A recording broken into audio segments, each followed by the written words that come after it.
Igikorwa twatunganije uno munsi kiri mu rukurikirane rw'ibindi bikorwa dusanzwe dukorana n'ikigega FIDA, umugambi wayo Prodefi EGN, ni kuvuga kugwiza urwaruka ruba mu misozi. Ego uno munsi rero twashimye gushira ku isoko mu maso y'abantu bashaka kugura les produits z'urwaruka, produits z'amantreprise y'urwaruka bakorera à l'intérieur du pays, cyo bita generiro.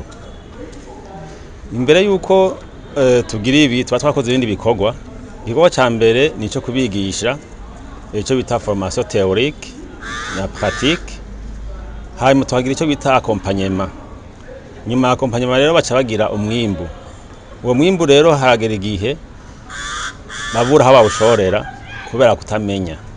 Rero igikorwa twagize kiri muri iyo ntumbero yo kwerekana amaproduit yabo kugira abagwiza tunga badandaza amaproduit agricole bayasange aho bababwiye, kandi nabo babikwiragize mu gihugu no hanze.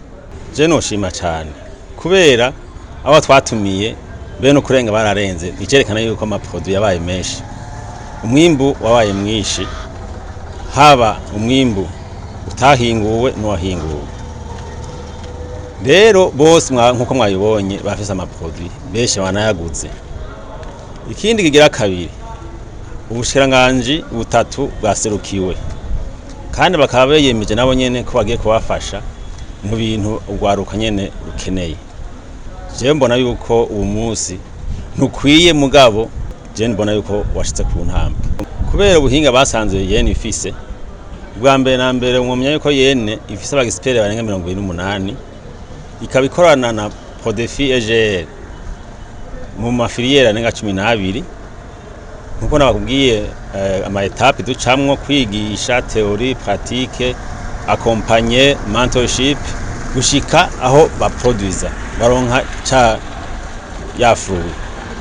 Rero twarasinye contrat avec na Prodefi EGN, icyo bita appui et transfert de compétences aux entrepreneurs.